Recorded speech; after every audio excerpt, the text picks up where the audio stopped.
দল মত জাতি বর্ণ ধর্ম নির্বিশেষে আজকের এই অনুষ্ঠান শুধুমাত্র এই দেশে যারা মুসলমান দাবি করেন তাদের জন্য না, আর এই দেশটাও শুধু মুসলমানের না।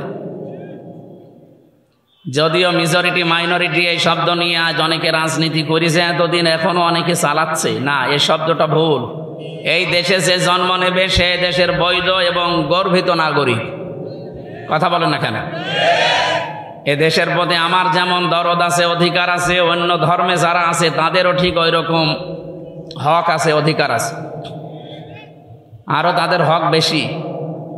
বিশ্বনবী জানিয়েছেন যে দেশে আমার উম্মত বেশি থাকবে ওই দেশে যদি অন্যান্য ধর্মের কিছু মানুষ থাকে ওদের উপর যদি কেউ অত্যাচার করে, কিয়ামতে আমি নবী নিজে ওই অমুসলিমের পক্ষ নিয়ে তোমাদের বিরুদ্ধে আল্লাহর কাছে মামলা দায়ের করব। এই শব্দটা আমাদের দেশের জন্য যদিও প্রযোজ্য না, কারণ আবহমান কাল থেকে বাংলাদেশের সংখ্যালঘু নির্যাতন হয়েছে, এর প্রমাণ নেই। যদি কেউ করে থাকে, যারা দায়িত্বে ছিল এতদিন তারা করেছে। কথা বলেন না কেন? সংখ্যালঘু নির্যাতন করে এটা রাজনীতি, এটা দাদাদের পরামর্শে যারা করেছিলেন। বাংলাদেশ হিন্দু বৌদ্ধ খ্রিস্টান ঐক্য ফ্রন্ট, ঐক্য পরিষদ না, ঐক্য ফ্রন্ট বলে একটা যে আছে, বিজন কুমার সরকার এর সভাপতি, অনেক গত পরশু দিন জানিয়েছে দেশের সংখ্যালঘু নির্যাতন হিন্দু খ্রিস্টান বৌদ্ধদের উপরে যদি কেউ করে থাকে সেটা আওয়ামী লীগ করেছে। অথচ এই দোষটা চাপিয়ে দেওয়া হয়েছিল বিএনপি জামাত এদের প্রতি। এটা ডাহা মিথ্যা কথা। উনি নিজে বলেছে এই দেশে বিএনপি জামাত এবং যারা আছে আলেম ওলামা এদের কাছে আমরা সবচাইতে বেশি নিরাপদ, এদের দ্বারা আমাদের ক্ষতি হওয়ার কোনো সম্ভাবনা নেই। তার বাস্তব প্রমাণ আগস্টের 5 তারিখের পরে।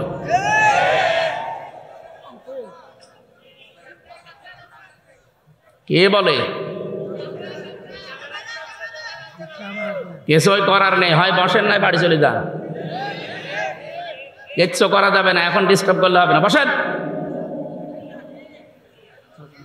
এই কথা বলা যাবে না। আবার এখানে এসেছেন কেন? যান এখানে যান। এ তো মনে হচ্ছে যে 5 থেকে ওরা 3 নামানো লাগবে।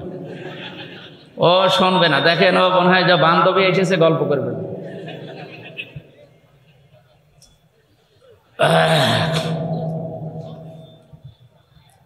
কিচ্ছু হয়নি এদেশে, যা হয়েছে বিচ্ছিন্ন ঘটনা। ওরা যদিও এই সমস্ত ইস্যু তৈরি করে আমাদের এ দেশটাকে অস্থিতিশীল পরিবেশ তৈরি করার পায় তারা চালাচ্ছে, বিশেষ করে যারা পালিয়ে গেছে তাদের বুদ্ধিমতো। আমরা এটা সফল হতে দেব না ইনশাআল্লাহ। ডক্টর মোহাম্মদ ইউনূস গতকাল এবং আজকে ধর্মীয় নেতা যারা বাংলাদেশে বিভিন্ন ধর্মের সবাইকে ডাক দিয়েছে যে মতামত দেন, আমরা এখন কি করব। সব দল মিলে ঐক্যবদ্ধ, এদেশে কোনো অস্থিতিশীল পরিবেশ তৈরি করতে দেওয়া যাবে না, তাহলে মোড়ল যারা আছে তারা কিন্তু সুযোগ পাবে। এই জন্য আপনারা অন্য ধর্মের যারাই আছে আপনাদের ধর্মীয় অনুষ্ঠান পালন করবেন। আমাদের ধর্মীয় কালচার যেটা, এটা আমাদের ধর্মীয় কালচার, আবহমান কাল থেকে এদেশে এটা হয়ে আসছে, এটা কিয়ামত পর্যন্ত চলবে। ওয়ানসালনা ইলাইকা যিকরা লিতুবায়্যিনা লিন-নাসি মা নুযিলা ইলাইহিম ওয়া লাআল্লাহুম ইয়াতাফাক্কারুন। সূরা নাহলের 44 নম্বর আয়াতের শেষের দিকে আছে, আল্লাহ পাক বলেন, হে নবী, এই কিতাব আপনার প্রতি আমি নাযিল করেছি, আপনি জীবিত মানুষদের সামনে ব্যাখ্যা করে শোনাবেন। কোন মানুষ? জবান খুলে বলবেন, কোন মানুষ? এই যে লিতুবায়্যিনা লিন-নাস, এখানে আরবি গ্রামার যারা জানে, আলেম যারা, লাম শব্দ ব্যবহার করা হয় 13টা অর্থে। প্রথম অর্থ হচ্ছে লাম ব্যবহার করা হবে আরবিতে জীবিত মানুষদের জন্য। অথচ দুর্ভাগ্যজনক হলেও সত্য, 96% মুসলমানের এই দেশে জীবিত মানুষদের সামনে কোরআনের ব্যাখ্যা বিশ্লেষণ করা বড় কঠিন হয়ে গিয়েছিল। বিশেষ করে 15.5 বছর এক কথা বলছে না কেন, কি অবস্থা বানিয়েছিল। 14 জায়গায় অনুমতি নেওয়া লাগবে, তারপরে অনুষ্ঠান হবে। সরাসরি বলে না যে না কোরআন দেশে চলবে না, কিন্তু যেন না চলে সেই ব্যবস্থা সব পাকাপোক্ত করেছিল। একজন নাকি তার বউকে খুব জোরে জোরে কিল দিত। একদিন বলছে, কি তুমি যেভাবে কিল মারো আমারে রাখবা না? কিলের ওজন দেখে টের পাবো না। কিলের ওজন দেখে তো টের পাওয়া যায় যে তোমার রাখবো কিনা। ওরা সরাসরি ৯৬% মুসলমানের দেশ তো বলে না যে না এদেশে কোরআন চলতে দেব না, কিন্তু যেন না চলে সে ব্যবস্থা সব করেছিল বিভিন্ন কায়দায়, একেবারে পাতি নেতা থেকে শুরু করে ডিসি পর্যন্ত। এই কথা বলে না কেন?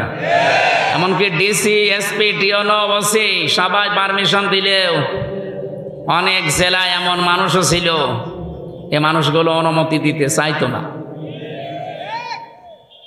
আল্লাহ রাব্বুল আলামিন এমন ভাবে তাদেরকে ধরেছে তাদের এই পাপের বোঝা পরিপূর্ণ হয়ে যাওয়ার কারণে। কারণ কোরআনে কারিমে বাধা দেয় কাফেররা। কারা? এটা নাজিল হওয়ার পর থেকেই এটা চলছে। কাফেররা প্রথমেই বলেছে না সব চলতে দেওয়া যাবে, কোরআনের আলোচনা যেন মুহাম্মদ করতে না পারে, এ সিদ্ধান্ত কাফেরদের। আপনি হয়তো ওইভাবে বলেন না, কিন্তু সিস্টেম চালু করেছিলেন কাফেরদের মতোই। ১৫০০ বছর আগে কোরআনে কারিমে বাধা দিয়ে আবু জেহেল যদি কাফের হয় তা আপনি কি বলেন? বলেন।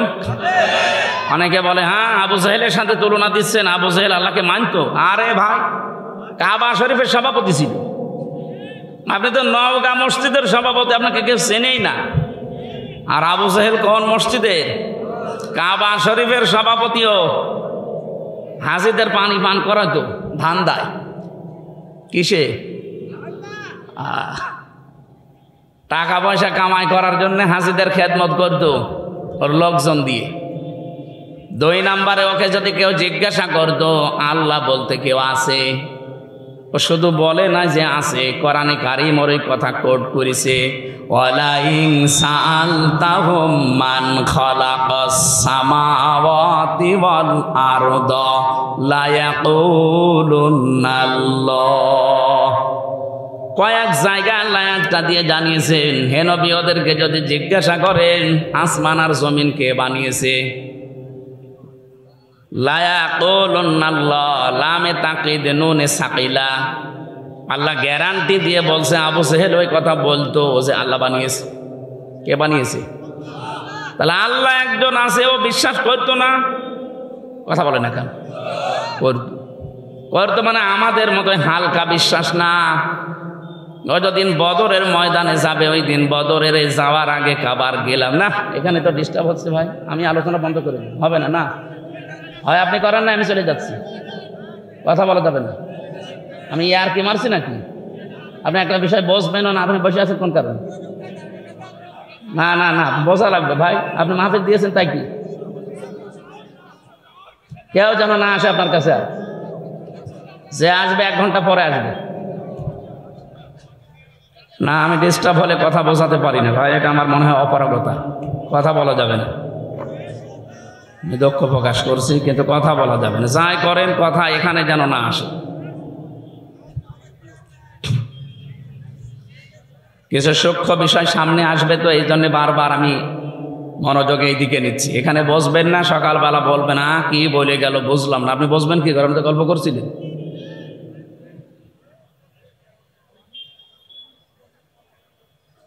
এখান থেকে ২-৩টা প্রশ্ন আসবে সামনে, আপনাকে জবাব দেওয়া লাগবে। আপনি গল্প করেন আর যাই করেন জবাব দেওয়া লাগবে। বিশ্ববিদ্যালয়ে যারা ক্লাস নেয় ৪৫ মিনিট ক্লাস নেওয়ার পরে 10টা প্রশ্ন করে। আপনি আন্দাজে একটা লেকচার দিতে হলে ৪০-৪৫ ঘন্টা পড়াশোনা করা লাগে ওই বিষয়ের উপরে, বিশেষ করে ভার্সিটি যারা ক্লাস নেয়। তা আপনি ৪০-৪৫ মিনিট ক্লাস নিয়ে 10টা প্রশ্নের যদি জবাব দিতে না পারেন তো স্যারের বকবক করা শেষ আর আপনার শোনাও শেষ। আমরা ওইভাবে ২-৫ ঘন্টা কথাও বলতে পারি না, আর আমার বলারও দরকারও নেই। আমি আধা ঘন্টা বলবো, কিন্তু এখান থেকে যেন 5টা বিষয় বাড়ি নিয়ে যাওয়া যায়। কারণ এটা ক্লাস চলছে, একটা কি চলছে, ক্লাসের মতোই থাকা লাগবে, একেবারে নিস্তব্ধ হয়ে যাবে।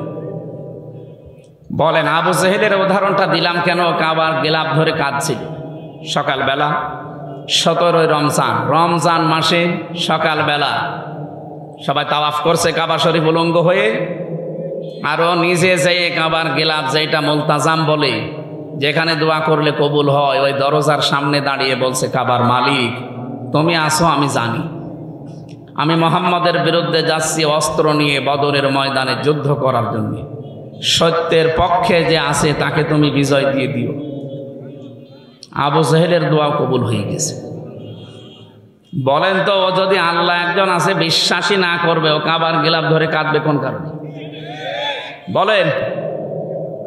নওগাঁবাসী একেবারে বিবেক দিয়ে বলবেন, নির্বাচিত করা হয় যে পদ্ধতির মাধ্যমে, ওইটার নাম নির্বাচন। আমি বেশি বললাম? নির্বাচিত করা হয় যে কোনো বিষয়কে কিসের মাধ্যমে? বলেন বলেন। 15.5 বছর তো নির্বাচনই হয়নি, এটাকে মিথ্যা কথা? অথচ আজ 8-9 দিন দেখতে পাচ্ছি বাইরের বিভিন্ন দেশে শ্রীমপ্রীতি পাওয়ার জন্য মানুষের কাছে মিথ্যা তথ্য ছড়াচ্ছে যে আমি নির্বাচিত ছিলাম, আমাকে নির্বাসন দেওয়া হয়েছে। নির্বাসন আমরা দেয়নি, আপনি নিজে নির্বাসন বেছে নিয়েছেন, আর নির্বাচিত ছিলেন, এটা দাহা মিথ্যা কথা। এই 15.5 বছরে যে নির্বাচন হয়নি, কেউ যে নির্বাচিত ছিল না, এটা যদি ঘোড়াকেও কেউ জিজ্ঞাসা করে, ঘোড়াও হাসবে। কথা বলেন না কেন? বলে এই মিথ্যা কথা আপনি ছড়িয়ে কি পেতে চান? বিশ্বের মডেল কেন তামাম দুনিয়ার 257 রাষ্ট্র এক হয়ে গেলেও বাংলাদেশে এই জালেম আর আসতে পারবে না, কারণ আপনি নির্বাচিত ছিলেন না। এত বড় না মিথ্যা কথা বলেন কেন? নির্বাচনের আগে 154 জন আপনি ঘোষণা দিয়ে দিয়েছেন, কথা বলছেন না কেন? দিনের ভোট আপনি রাতে করে ফেলেছেন, নির্বাচন হইল কবে? আমার এই যে 33 বছর এখন বয়স, 18 বছর থেকে যদি শুরু করিতে 3 বার আমার ভোট দেওয়ার কথা, আমি তো একবারও দিতে পারলাম না, তো আপনাকে ভোট দিল কে? হয় আপনি নিজে নিজে দিয়ে নিয়েছেন, এক কথা বলছেন না কেন? আমার সাথে এক ওসি ছিল জেলখানা, আমি তো ফাঁসির কন্ডেম ছেলে ছিলাম। একদিন আমার এসে বলছে, হুজুর দেখেন তো আমার তওবার ধরনটা দেখেন তো কিভাবে করলেন। এই যে নির্বাচন গেল, এই নির্বাচন আমি বাইরে ছিলাম, রাত 12টার পর থেকে আমি ভোট কাটা আরম্ভ করলাম, ফজর পর্যন্ত বাক্স ভর্তি করে বিভিন্ন জায়গায় পাঠিয়ে দিলাম। ফজরের নামাজের আগে ওযু করলাম, গোসল করলাম, 2 রাকাত নামাজ পড়ে বললাম আস্তাগফিরুল্লাহ। আমারই তওবা কি হয়েছে? না, আপনি তো আর আল্লাহর কাছে দোষ করেননি যে আস্তাগফিরুল্লাহ পড়বেন, আপনি দোষ করেছেন হামজার কাছে। কারণ একটা এমপি বানাতে 2.5 থেকে 3 লাখ বা 3.5 লাখ 4 লাখ হামজা লাগে, কথা বলেন এখানে। আমাদের মতো মানুষের রায় নেবেন, ভোট নেবেন, এরপরে আপনি পাশ করলে বলবেন আমি এমপি। তা আপনি তো একাই 3.5 লাখ সব শেষ করে ফেললেন, আর এখন আপনি আস্তাগফিরুল্লাহ পড়েন আল্লাহর কাছে। আপনি কি আল্লাহর কাছে দোষ করেছেন? আমার মতো 3.5 লাখ 4 লাখ হামজা যদি আপনাকে বলে ঠিক আছে যান ওসি সাহেব মাফ করে দিলাম, তাহলে আপনি মাপ পাবেন। 2 নম্বরে ভয়ঙ্কর বিষয়, আপনি যতদিন জেলে আছেন এই কয় বছরের ভেতরে অনেক হামজা মরে গেছে, কথা বলেন না। আপনি তাদের কাছে মাফ চাবেন কি করে? এই জন্য জালেমদেরকে 15.5 বছর টিকিয়ে রাখার জন্য যারা চেষ্টা চালিয়েছে তারাও জালেম।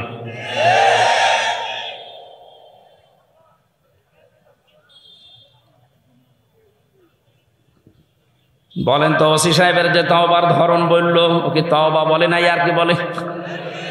বাংলাদেশে বহু মানুষ এখন দেখছি আর কি মারছে। আরে ভাই, তওবা হবে তো তার কাছে, অপরাধ হয়েছে যার কাছে। আপনি আল্লাহর কাছে কোনো অপরাধ করে থাকলে ওনাকে বলেন, উনি যদি মাফ করে দেয় দিক, শাস্তি দেয় দিক, ওনার ব্যাপার। আপনি তো অপরাধ আমার কাছে করলেন, আমার কাছে অপরাধ করে কাবার গিলাফ ধরে মাফ চাবেন, পুরাটা উল্টা না। আপনাদের তাওবা হচ্ছে না। যারা তাওবা করতে চান, অপরাধ করেছেন যার কাছে, স্বীকার করবেন তার কাছে। এইটা বাংলাদেশে যদি চালু হয়, পরবর্তীতে যারা চেয়ারে বসবে ওরা আর অন্যায় করার সাহস পাবে না, কারণ অপরাধ যার কাছে, স্বীকার করা লাগবে তার কাছে। আজকে এই সংক্রান্ত আয়াতগুলো আমরা কোরআন থেকে পড়েছি, আমরা কথা বলবো সামনে ইনশাআল্লাহ। আবু জেহেলের কথা বলছিলাম, এ লোকটা বেশ ভালোভাবে জানতো আমি যে চেয়ারে বসে আছি, এ তো জোর করে আছি। মোহাম্মদ যেটা বলতে চায় অধিকারের কথা, যদি সত্যি মানুষ এগুলো জেনে ফেলে তাহলে আমার চেয়ার রাখবে না। এই জন্য মোহাম্মদের কোরআন এটা বন্ধ করা দরকার। 1500 বছর পর নব্য আবু জেহেল যারা, তারা জাতে মাতাল হলো, তাহলে ঠিক ছিল। ওরাও বুঝেছিল আমাদের যে চেয়ার, এ চেয়ার তো বৈধ না, কথা বলে না। এই জন্য এই 15 বছরের ভেতরে যারা নির্বাচনের মাধ্যমে প্রহসন করে এমপি, মন্ত্রী, মেয়র, সাবেক উপজেলা চেয়ারম্যানের নিচে লিখে দেন, আপনি লিখবেন না। কারণ আপনি সাবেক উপজেলা চেয়ারম্যান, সাবেক মেয়র, সাবেক এমপি, সাবেক মন্ত্রী, এটা অবৈধ। আপনাকে কে ভোট দিয়েছে যে আপনি এটা লিখেন? হ্যাঁ, আপনি একটু বেশি করে লিখতে পারেন যে সাবেক চোর, এটা লেখা যায়। কারণ আপনি চুরি করেছেন, আপনি লিখে দেবেন যে আমি চোর। তো বর্তমান তো চুরি করছেন না, সাবেক, এই জন্য সাবেক চোর বা সাবেক ডাকাত লিখে দেবেন। এই কথা বলছেন না কেন? আর 8 সাল থেকে 24 সাল পর্যন্ত যত কিছু নিয়েছেন রাষ্ট্রের কাছ থেকে, এগুলো সব ফেরত দেওয়া লাগবে। কারণ আপনি অবৈধ জিনিস বৈধ করার জন্য এগুলো ফেরত দিয়ে জনগণের কাছে বলেন যে আমাদের ভুল হয়ে গেছে। এটা যতদিন না বলবেন ততদিন আপনি এই দেশের বৈধ নাগরিক না। বহু মানুষের অধিকার নষ্ট করেছেন, আগে ফেরত দেবেন। আমার ভাইরা, এই যে মানুষগুলো এতদিন পর্যন্ত যারা বুঝেছিল যে আমির হামজা কোরআন দিয়ে যা বলতে চায়, এ তো আমার চেয়ারে ধাক্কা লাগে, ওই তখন আস্তে করে বলে যে না, ওরে আসতে দেওয়া যাবে না, ও রাজনৈতিক কথা বলে, ওরে শয়তান। আমার মনে হয় যারা 15.5 বছরে আমার এই কথা বলতে দেয়নি, নবীজি যদি এসে এখন কোরআন প্রচার করতো, নবীকেও বলতে নবী রাজনীতি করে। কথা বলে না কেন? এই জন্য কোরআনের প্রথম আয়াত এটা। রব্বুল আলামিন বলেন, এমন একটা কিতাব আপনাকে আমি দিয়েছি, আপনি মরা মানুষকে শোনাবেন না, শোনাবেন জীবিত মানুষদের। অথচ জীবিত মানুষদের কোরআন শোনানো এমন কঠিন অবস্থা হয়ে দাঁড়িয়েছিল, যারা আমাদের বাধা দিত, ওই লোকের বাবা মারা যাক, আমারে ডাক দিয়ে বলবে হুজুর কোরআন পড়িয়ে দিন। এই কথা বলছে না কেন? ওর বাবা মরে গেলে আমারে বলবে কোরআন পড়িয়ে দিন, অথচ জিন্দা অবস্থায় পড়ার দরকার ছিল। এখন তো মরে গেছে, এখন পড়ে করবো কি? ওর আযাব আরো বাড়বে। কারণ সে আয়াতি পড়বো একটাও তোর জীবনে ছিল না। কি আপনার বাবা এমন বাবা যে আপনার নামে সব ভালো ভালো জমিগুলো, দোকানগুলো লিখে দিয়েছে, আর আপনার বোনের নামে বলেছে তোর নামে দোয়া করে দিলাম। এখন আমি যদি পড়ি ইউসিকুমুল্লাহু ফি আওলাদিকুম লিয-যাকারি মিসলু হাযযিল উনসায়াইন। হে পৃথিবীর বাবারা, সন্তান যাদের আছে, এক ছেলে যা পাবে 2 মেয়ে তাই পাবে। বন্টন নীতিকার। আপনি তো বন্টন নীতি মানেননি দুনিয়ায়, আমারে নিয়ে কোরআন পড়ালে আপনার আযাব আরো বাড়বে। আমি কথা বোঝাতে পেরেছি? এই জন্য কোরআন বোঝানো লাগবে, মরা মানুষকে না, চিন্তা মানুষকে। আমাদের দায়িত্ব এইটা, এটা আমাদের কালচার। এই জন্য আমরা জীবিত মানুষদেরকে বোঝাই। এখন যারা শুনতে আসে এদের দায়িত্ব কি? আয়াতের পরের শব্দে আল্লাহ জানিয়েছেন ওয়ালাআল্লাহুম ইয়াতাফাক্কারুন। হে নবী, যারা শুনতে আসে ওদের দায়িত্ব হচ্ছে ওই কথাগুলো শোনার পরে বাড়ি যেয়ে যেন চিন্তা ভাবনা করে। তাহলে আমার দায়িত্ব সঠিকভাবে জীবিত মানুষদের সামনে ব্যাখ্যা করা, আর আপনার দায়িত্ব এটা শোনার পরে বাড়ি যেয়ে চিন্তা ভাবনা করা। করবেন তো? হ্যাঁ, ইনশাআল্লাহ। এই কোরআন, এজন্য আমি বলছিলাম আমাদের শুধু একা না, হাযা বায়ানুল লিন্নাস, মানুষ পদবাচ্চে যারা বিবেচিত সবার জন্য আজকের এই অনুষ্ঠান। আমরা সবাই এখন দল মত জাতি নেই, সব এখন এক। কথা বলেন না কেন? ইসকনের যে নাম শুনছিলেন মুয়াজ্জিম ভাইয়ের কাছে, আসলে ইসকন এটা হিন্দুদের খোদ সংগঠন না। এই সংগঠনের আসল যারা দায়িত্বে আছে, যারা প্রতিষ্ঠাতা, ওই যে প্রভুপাদ, এই লোকটা একটা খ্রিস্টান। এই লোকটা ইহুদি জাতিতে কিন্তু পড়াশোনা করে সে খ্রিস্টান চার্চে একটা আলাদা নিয়ম নীতি বানিয়ে হিন্দুদের বদনাম করার জন্যে উগ্রভাবে এটাকে উপস্থাপন করেছে। এই জন্য হিন্দুদের শুধু একা দোষ না, ওরা গরিব নিম্নবিত্তের যারা হিন্দু তাদেরকে বেছে নিয়েছে। সারা বিশ্বের 257টা রাষ্ট্রের 195টা দেশে ওদের কাজ চলছে। বাংলাদেশে আপনি তাকান, এই যে ঢাকার স্বামীবাগ, এর পাশে যে ইসকন মন্দির, ওর পাশে যে মেথরপট্টি আছে, এই গরিব হিন্দুদেরকে টাকা পয়সা দিয়ে ওরা দৌড়ে ভিড়িয়ে ইসকনের সদস্য বানিয়েছে। সিলেটের যারা চা বাগানে হিন্দু ধর্মের কাজ করে, যারা গরিব মানুষ, এই ছেলে মেয়েদেরকে ওরা কাজে লাগিয়েছে। ঠাকুরগাঁও পঞ্চগড়ের যারা গরিব মানুষ ওই পাথর তুলে খায়, তাদেরকে কাজে লাগিয়েছে। এই কথা বলে কে গো? সুতরাং এটা শুধু হিন্দুদের দোষ না, সম্মানিত ভাই এবং অন্য ধর্মের ভাইরা, আপনারা হয়তো এই মনে করে ভাবতে পারেন যে আমাদের আবার ওই দোষে দোষী করে আমাদের অত্যাচার করে কিনা। না, আমরা অত পাগল না। এদেশে যারা আওয়ামী লীগ করেছেন তাদের উপরও আমার কোনো রাগ নেই, কিন্তু যারা অপরাধ করেছেন তাদের উপর আমার রাগ আছে। কারণ আপনি বিনা কারণে জেনে শুনে অপরাধ করেছেন। আমাকে রিমান্ডে যারা নিয়েছিল প্রত্যেকটা অফিসার আমারে বলতো আপনার কোনো দোষ নেই, আমরা জানি। তাহলে এটা করেন কেন? এই যে 11 ঘন্টা আপনি টাঙিয়ে রাখলেন আমার মাজায় দড়ি দিয়ে। আপনি নিজে বলছেন সকালে এসে যে হুজুর আপনার কোনো দোষ নেই, তাহলে এই কাজ করবেন কেন? এই জন্য অপরাধের সাথে এই 15.5 বছরে যারা জড়িত, সে যেভাবেই হোক, কারো কথা শুনে হোক, ডাইরেক্ট ইনডাইরেক্ট, এদের আমরা শাস্তি চাই। আর এদের শাস্তি যে হচ্ছে বা হয়েছে এর প্রমাণ দেখেন সূরা নমল 19 নম্বর পারা 20 নম্বর পৃষ্ঠা 7 নম্বর লাইনের 52 নম্বর আয়াত। ভালো করে একটু মিলান দেখেন। আমার তো মনে হচ্ছে খাফের খাপ মুমতাজের বাপ মিলে যাচ্ছে। আপনি একটু দেখেন তো মেলে কিনা। আল্লাহ পাক বলেন ফাতিলকা বই দেয়, কি কথা বলেন না কেন? দেখবেন একটার সাথে একটা পর লেগে যায়, মোলায়েম সফট কোমল হয়ে যায়। এটা শুধু লেগে যায় না, এভাবে ডাউন করার পরে ফল করে দেয়। আল্লাহ কোরআনে কারিমে উদাহরণটা সূরা বানি ইসরাইলের 23 নম্বর আয়াতে দিয়েছেন, ওয়াখফিজ লাহুমা জানাহাদ-দুল্লি মিনার রাহমা। হে দুনিয়ার মানুষ, যারা সন্তান হয়ে গেছো তারা তোমার মা বাবার কাছে এভাবে হাতটা বিছিয়ে দাও।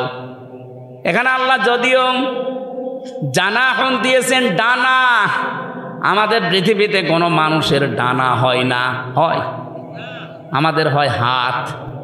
হাতের আরবি শব্দ ডানা না, হাতের আরবি শব্দ জানাহন না, হাতের আরবি শব্দ ইয়াদুন, আদুদা, আইন দোয়া দাল। আল্লাহ আদুদাও দেয়নি, ইয়াদুনও দেয়নি, দিয়েছে জানাহন। কেন? আমাদের তো ডানা নেই, ডানা হয় পাখির। কার? পাখির ডানা হাওলাত করে আল্লাহ আমাদের লাগিয়ে দিলেন কেন? কারণ পাখির যে ডানা, এর ভেতরে নরম কিছু পাওয়া যায়। এই যে পরগুলো পাবেন, পালক এত সফট, এত কোমল, এত মোলায়েম, একটার সাথে আর একটা লাগবে। এর নিচে যখন বাচ্চারা আশ্রয় নেবে, এই পলকের নিচে দেখবেন ছোট ছোট কুয়াগুলো আছে, এত নরম এটা একটার সাথে আর একটা লাগার কারণে নিচ দিয়ে যেগুলো ঝরে যায়, ওই বাচ্চাগুলো নিচে যাওয়ার পরে ওদের মাথায়, ওদের চোখে, বিভিন্ন জায়গায় যখন লাগে একটা আলাদা শান্তি। ওই সময় তারা কিচির মিচির করে। ওইটার বাংলা শব্দ হচ্ছে অনির্বচন সুখ। আল্লাহ এখানে বোঝাতে চেয়েছেন, ও হামজা, দুনিয়ায় তোমার মা বাবা যতদিন বেঁচে আছে, তোমার হাতটা খরচের হাত বলো, সেবার হাত বলো, এমন কায়দায় মা বাবার সামনে বিছিয়ে ধরবা, অন্তত তারা যেন মনে করে আমার হামজা থাকতে আমাদের আর কোনো চিন্তা নেই। বলেন সুবহানাল্লাহ। নওগাঁবাসী বিবেক দিয়ে বলেন তো, আমাদের মা বাবা কি আমাদের ওপরে ভরসা করতে পারছে? না। আজ অধিকাংশ মা বাবা সন্তানের উপরে ভরসা করতে পারে না। মনে করে সন্তান বিয়ে দিলে আমাকে পর করে দেবে, হয় আমাকে আলাদা করে দেবে, নাই বৃদ্ধাশ্রমে দিয়ে দেবে। কথা বলে না কেন? এটা মনে করার কারণ হচ্ছে আজ অধিকাংশ পরিবারের সন্তানও কিন্তু চায় না যে মা বাবাকে আমি আলাদা করে দেই, বৃদ্ধাশ্রমে রেখে আসি, বাড়ি থেকে তাড়িয়ে দেই না। কোনো সন্তান দুনিয়া এটা চায় না, কিন্তু বাধ্য হয় বোর কারণে। আসতে বলেন। সম্মানিত মা বোন যারা এসেছেন, এই জন্য বলছে শুধু নামাজ পড়া, রোজা রাখা, গালো বোরকা পরা ইবাদত না। আপনি স্বামীর মা বাবাকে নিজের মা বাবার মতো আচরণ করবেন, এইটাও ইবাদত। এই ইবাদত কাজ বাংলাদেশে নেই, এই জন্য এখন জেলা এবং থানায় থানায় বৃদ্ধাশ্রম হচ্ছে। কয়েকদিন আগে আমি নীলফামারী গিয়েছিলাম, কিশোরগঞ্জ থানা, দেখলাম বৃদ্ধাশ্রম। আমারে নিয়ে গেল দেখার জন্যে। এই কোলে 20 জন, এই কোলে 20 জন মার বাবা বসে আছে, মুরব্বী। ওদের চেহারার দিকে আর চোখের দিকে তাকিয়ে আমি দেখতে পেয়েছি প্রতিটি মা বাবা তার সন্তানের জন্য বরদোয়া করছে, অথচ তাদের আমার মতো ছেলে মেয়ে আছে। কথা বলেন না কেন? কেন আমার মতো সন্তান বিয়ে করার পরে মার বাবাকে বৃদ্ধাশ্রমে রেখে আসবে, বাড়ি থেকে তাড়িয়ে দেবে, আলাদা করে দেবে? কেন? অথচ আমার পেছনে সবচেয়ে বেশি শ্রম দিয়েছে একেবারে 25-30 বছর পর্যন্ত একাধারে বিনা লাভে আমার মা আর বাবা। কোন প্রকার লাভ ছাড়া তারা আমাকে এ পর্যন্ত তুলেছে। আর বানানো গাছ পেয়ে এখন আপনি একেবারে পর করে দিলেন, ডিলেট করে দিতে চান। নিজের মা বাবা যদি হয়তো আপনি ডিলেট করতেন। এজন্য মেয়েরা যারা এসেছেন পুত্রবধূ, তাদেরকে বলছি, জীবনও আপনি স্বামীর মন পাবেন না। সত্যি কথা বলছি আমি স্বামী হিসাবে, জীবনও আপনি স্বামীর মন পাবেন না যদি স্বামীর মা বাবার সাথে খারাপ আচরণ করেন, তাদের ব্যবহারটা ঠিক না করেন, তাদের যে যত্ন করার দরকার, তাদের যে খরচ করা দরকার, এটা যদি না করেন, হয়তো স্বামী উপরে উপরে তার সন্তানের কারণে, তার সংসারের কারণে ভালোবাসবে, কিন্তু ভেতরে ভেতরে বলবে আল্লাহ এ যেন মরে যায়, আর একটা বিয়ে করবো। হাদিস নবীজি বলেন, কোন স্ত্রী যদি চায় আমার স্বামী বেশি দিন বেঁচে থাক, আমার স্বামীর হায়াত বেড়ে যাক, তার সন্তান, তার সম্মান, তার প্রভাব প্রতিপত্তি, অর্থনীতি এগুলো আরো বেড়ে যাক, নবীজি বলেন ওই স্ত্রী যেন বারবার তাকিদ দেয়, স্বামী তুমি যাই করো রক্তের সম্পর্কগুলো ঠিক রাখো। আমার সাথে সবচাইতে বেশি রক্তের সম্পর্ক আমার মা বাবার, আমার বোনের, আমার ভাইয়ের, আমার চাচার, আমার ফুফুর। এই কথা বলছে না কেন? এইগুলোর সাথে আজ সম্পর্ক ভঙ্গ করার জন্য সবচাইতে বেশি দায়ী বউরা। আমি জানি মেয়েরা এখন আমার নামে বরদোয়া করছে, আল্লাহ হুজুর মরুক, মরবো তাও আমি বলবো, কারণ আমি চাই আপনারা যেন বেঁচে যান। হাজারো স্ত্রী কিন্তু জাহান্নামে যাবে, কিন্তু এই স্বামী স্ত্রীর এই রক্তের সম্পর্কগুলো নষ্ট করার কারণে। কারণ আল্লাহ পৃথিবী তৈরি করার পর কমপ্লিট যখন হয়ে গেল, তখন এই রেহেম যেটা রক্তের সম্পর্ক, আত্মীয়তা, এটা আল্লাহর পা চেপে ধরেছিল। ডাক দিয়ে বলে মাবুদ আমার সম্পর্কে তো কিছুই বললে না। আল্লাহ পাক ওই দিন জানিয়েছে, রেহেম তোমার সম্পর্কে আমার রায় হচ্ছে, তোমার সাথে যারা সম্পর্ক অটুট রাখবে তাদের সাথে আমার সম্পর্ক ঠিক থাকবে, আর তোমার সাথে যাদের সম্পর্ক কাট হয়ে যাবে, আমি আল্লাহ বলছি তাদের সাথে আমিও সম্পর্ক ছেদ করলাম। বলেন নাউজুবিল্লাহ। আপনি বড় জোব্বা গায়ে দিয়ে নামাজ পড়ে হাসি হয়ে কি করবেন যদি এইগুলো ঠিক করতে না পারি আমরা? এজন্য আমি সহ যারা এসেছি আশা করব অবশ্যই আজকে থেকে যাই হোক, যদি বউ বাদ দেওয়া লাগে দরকার হয় বাদ দিয়ে আর একটা বিয়ে করব। রক্তের সম্পর্ক ছিন্ন করে জাহান্নামে হওয়া যাবে না। কারা কারা পারবেন হাত তোলেন তো। ওরে বাবাই বিয়ে করার জন্য হাঁ করি আছে, ঠিক আছে করবেন, 4টা পর্যন্ত করবেন। বিয়ে করা জায়েজ আছে, কিন্তু শর্ত 3টা। শুধু সুন্দরী আর মনোমুগ্ধ পরিবেশ দেখে, টাকা পয়সা দেখেই পাগল হওয়া যাবে না। 3টা বিষয় দেখা লাগবে। প্রথম বিয়ে জায়েজ, পরের গুলো জায়েজ করার নিয়ম 3টা। আমরা তো অনেকেই সুন্দরী খুঁজি, সুন্দরী দেখে পরের গুলো না, এটা নিয়ম না। ইসলাম বিয়ে করতে বলেছে, কিন্তু আগের আয়াত পরের আয়াত দেখেন, সূরা নিসার 3, 4, 5। আল্লাহ পাক যেগুলোর নাম দিয়েছেন, এখানে হয় এতিম হওয়া লাগবে, অসহায়, 2 নম্বরে সে বিধবা হওয়া লাগবে, 3 নম্বরে তার স্বামী পরিত্যক্তা হওয়া লাগবে। এরকম মহিলা দেখে বিয়ে করার নিয়ম। আরো খুঁজে বেড়াচ্ছে আকিস গ্রুপের মেয়ে। আমার আকিস সাহেবের 3 বউ, ওনার ছেলে 4 বউ। প্রথমটা ঢাকা বিশ্ববিদ্যালয় স্যার, শিক্ষিকা, পরের গুলো সবই একটু নর্মাল। দ্বিতীয়টা ঠিক আছে, দ্বিতীয়টা MBBS ডাক্তার, 3 নাম্বারটা নার্স, 4 নাম্বারটা ওনার কর্মচারী। উনি তো এই কোরআনের আয়াত মিলিয়েই করেছে, অসহায়, বিধবা করেনি, স্বামী পরিত্যক্তাও না, কিন্তু গরিব মানুষের মেয়ে। তো ওনাদের যে সম্পদ আল্লাহ দিয়েছে, ওনাদের যে সম্মান, ওনাদের যে শরীর যা খায়, আকিজের বড় ছেলের সাথে আমি থাকি, উনি দেখেছি উনি যে খাবার খায়, এক একদিন মনে হয় 8 থেকে 10 হাজার টাকার খাবার। এই এত খাওয়া লাগে না, এমন এমন খাবার, এত দাম 2000 টাকা। এই জন্য শরীরও এরকম টাইট। এখন 70 বছর বয়স, 4টা বউ, আল্লাহর রাস্তায় চালিয়ে যাচ্ছে, কোনো অসুবিধা নেই। অথচ আমার যে শরীর একটাই চলে না, আমি একটারই সময় দিতে পারি না। এই যে কয়দিন বের হয়েছি বাড়ি থেকে, খালি বাড়ি থেকে গেতাছে, ওই তাই করে বেড়াও না। এমনি 3 বছর জেল খেটে আসলে হয়নি, আবার ওই জেলের মতোই ঘুরে বেড়াও। তোমার আর বাড়ি আসার দরকার নেই। তাই আমার দ্বারা চায়ের বউ সাজে? যদি অসহায় হয়, যদি বিধবা হয়, স্বামী পরিত্যক্তা হয়, এইরকম মহিলা থেকে এতিম অসহায় তাদেরকে দিয়ে বিয়ে করা জায়েজ আছে পরের গুলো। আর আমরা এটা উল্টিয়ে ইসলামকে কলঙ্কিত করার জন্য শুধু খুঁজে বেড়াই ধনী মানুষ আর সুন্দরী। না, প্রথমটা ঠিক আছে। প্রথমটা আমি মনে হয় এটা বোঝাতে পেরেছি। আয়াতটা নিয়ে অনেকের অভিযোগ আছে, চায়ের বিয়ে করতে বলে আমার রিমান্ডে বলছিল এক অফিসার মুসলমান, আপনার আকিজের ছেলে চায়ের বিয়ে করেছে, তাহলে আমার বউকে বলবো চায়ের স্বামী ধরতে? আমি ধরতে বলে, আপনার বউ যদি চায়ের স্বামী ধরে, যদি ছেলে হয়, কোন কোন বাপের পরিচয় দেবে? বলছে ডিএনএ টেস্ট করে পরীক্ষা করে দরকারে বলবে যে অমুক বাপের ছেলে। কত বড় শয়তান! এক মহিলার যদি চায়ের স্বামী হয়, সন্তান হলে কাড়াকাড়ি হবে না? এ বলবে আমি হাফ বাবা, ও বলবে আমি ফুল বাবা, ও বলবে আমি 3 ভাগের 1 ভাগ বাবা। আর একজনের যদি চায়ের স্ত্রী হয়, সন্তান যদি এক এক বছরে 4টা করে হয়, বাবা কয়টা? তো বিয়ের ক্ষেত্রে এই নিয়মটা, যাদের ইনসাফ করার মতো যোগ্যতা নেই এই মানুষগুলোর আর না করাই ভালো। একটা নিয়েই সন্তুষ্ট থাকা দরকার। এই আয়াতের শেষের দিকে এটা আছে, অহেদা, যদি না পারো ইনসাফ করতে একটা নিয়েই সন্তুষ্ট থাকো। আল্লাহ এই বিধানটা তো খেলা করার জন্য দেয়নি, আমরা উল্টা দিকে নিয়ে গেছি। আমরা সুন্দরী আর মুখমণ্ডল অথবা টাকা পয়সা এগুলো খুঁজতে চাই। অথচ প্রথমটা বিয়ে করার পরে পরেরগুলো কয়টা শর্ত বললাম? হয় বিধবা হওয়া লাগবে, অথবা স্বামী পরিত্যক্তা হওয়া লাগবে, মানে স্বামী মরে গেছে, স্বামী ছেড়ে দিয়েছে, অথবা এতিম অসহায় মিসকিন।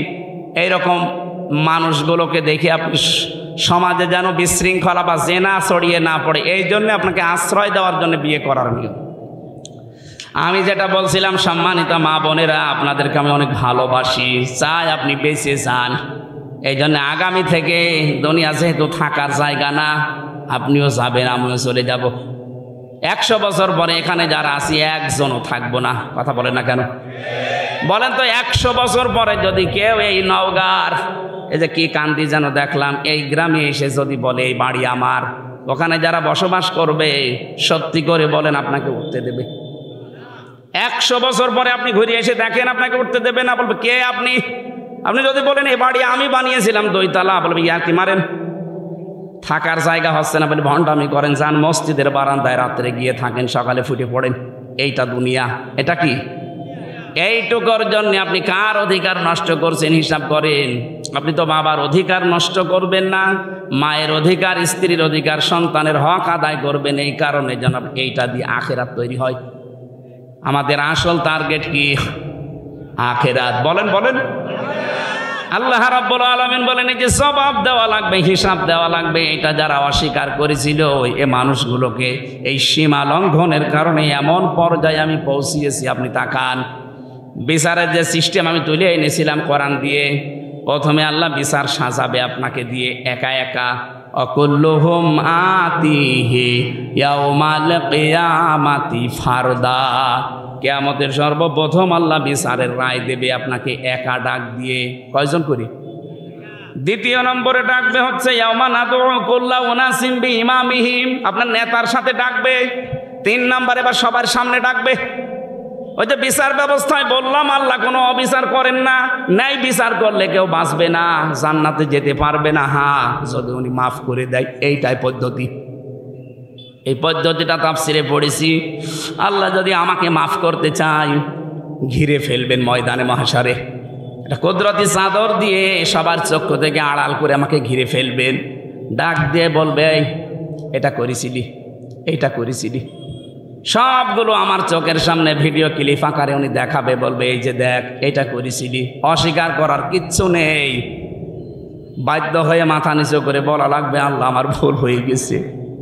আল্লাহ পাক বলেন যখনই বান্দা এ কথা বলবে আমার রহমতের জরিয়ায় জোশ পয়দা হবে, শেষে বলবো যা আজকে ধরে আমি গোপনে মাফ করে দিলাম।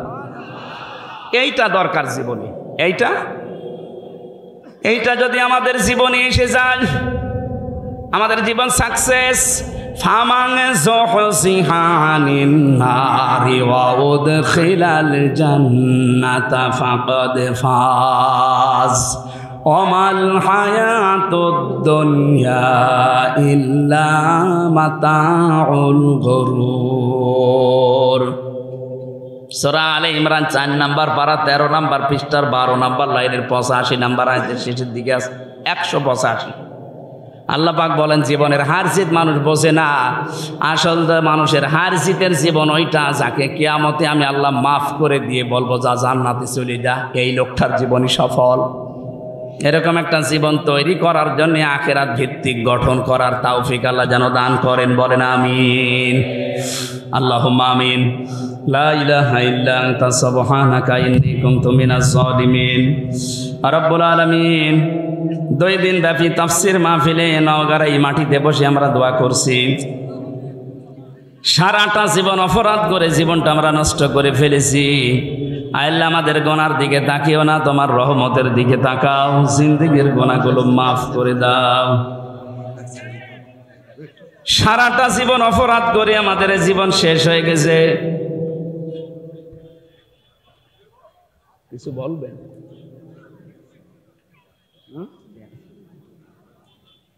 আগের থেকে একটা কিছু লিখে দিতে পারলেন না, একবার ব্যাগ ছেড়েছে আর ফেরা যাবে না, মানুষ বিরক্ত হয়ে যাবে। খালি কালেকশন করলে তো আপনি মাহফিল এইভাবে আর দেবেন না। হ্যাঁ, ব্যাগ একবার দিল না, মজ্জেম ভাই দেবে, আবার কয়বার দেবে মানুষ? যাদের সামর্থ্য আছে যাওয়ার সময় ড্রাম দেবেন, দিয়ে যাবে। লা ইলাহা ইল্লা আনতা সুবহানাকা ইন্নী কুনতু মিনাজ জালিমিন। আল্লাহ তাআলা আঞ্জাম দিয়েছে যারা এই বিশাল আয়োজনে, এদের অর্থনৈতিক যে অভাব আছে দূর করে দাও। কিয়ামতে জবাবদিহিতা তৈরি করা লাগবে এরকম আচরণ, এরকম পরিবেশ আমাদের জীবনে এনে দাও রব্বুল আলামিন। মা বাপ যাদের নেই কবরে আছে এদেরকে ক্ষমা করো। কত মানুষ আমরা হাত তুলেছি, আমাদের অনেকের আপনজন হারিয়ে গেছে, আমরাও একদিন হয়তো হারিয়ে যাব। এভাবে আমাদের সন্তানেরা আমাদের জন্য দোয়া করবে রব্বুল আলামিন। তাদের দোয়াগুলো আমাদের পাথেয় বানিয়ে দিও আল্লাহ। প্রশাসনের যে ভাইগুলো এসেছে কবুল করো। এই মাহফিলের সম্মানিত সভাপতি একজন হাজি মানুষ, তাকে কঞ্জ কবুল করে নাও। প্রধান অতিথি, বিশেষ অতিথি যারা আমরা এসেছি, আমাদের